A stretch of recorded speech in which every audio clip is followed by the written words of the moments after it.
bolster your confidence in the Bible's credibility, I want to show you how trustworthy the earliest copies of the Bible are. Because we have so many manuscripts, and because those manuscripts are so close to the original writings in the New Testament, we can have great confidence in the historical and authentic value of the biblical text. I find these statistics almost embarrassing.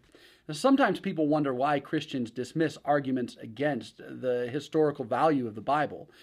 People wonder why arguments against the accuracy of the Bible are not given a lot of consideration. Well, comparing other ancient works and their historical reliability to the Bible may shed some light on those things. So let's take a look at Homer. Homer wrote the Odyssey around 850 BC. Some argue for a much later date, maybe 400 BC. The oldest copy we have of his writings is 900 AD. So this means that somewhere between 1400 and 1700 years after Homer originally wrote is when we actually have a copy of it. We have nothing that dates those things closer to him than that. We have 643 copies, and we have 95% accuracy or assurance that what we have is what he actually wrote. It's not really debated. Herodotus wrote around 450 BC. We don't have copies of his work until 900 AD. That's 1350 years later. We have 8 copies. Plato wrote around 380 BC, and again, it's about 1300 years before we get a copy of any of Plato's works. We have 7 copies of those. Caesar's Gallic War has 950 years passed before we find a copy of what he's got.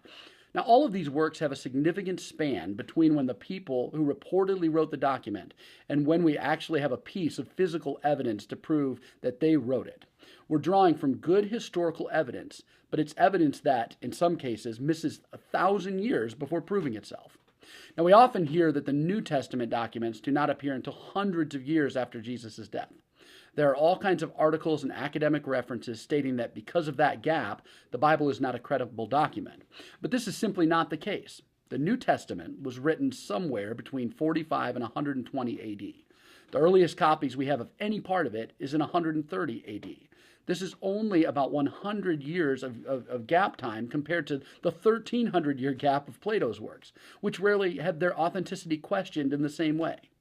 We have over 14,000 copies of pieces of the New Testament. We have over 5,000 copies in Greek and over 10,000 copies in Latin. Well, we also have another 9,300 copies in other languages that are less reliable. This gives us a sense of about 99 or 99.5% that when we read the New Testament, we are reading what the New Testament authors actually wrote. The Bible is the oldest historical substantiated manuscript on the planet. It is powerful just to know we have that history in place.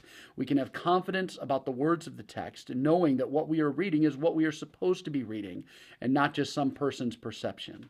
Simply put, if someone seeks to eliminate the trustworthiness of the New Testament, then to be consistent, they would also have to dismiss virtually the entire canon of Western literature, pulling everything from Homer to Plato to Aristotle off bookshelves and out of classroom discussions. The historical authenticity of Jesus and the events surrounding the time of his life have been well established by early Roman, Greek, and Jewish sources. The New Testament mentions such historical facts as rulers, nations, people groups, political events, and the existence of Jesus. In addition, non-Christian historical sources such as Josephus confirm the accuracy of the biblical text.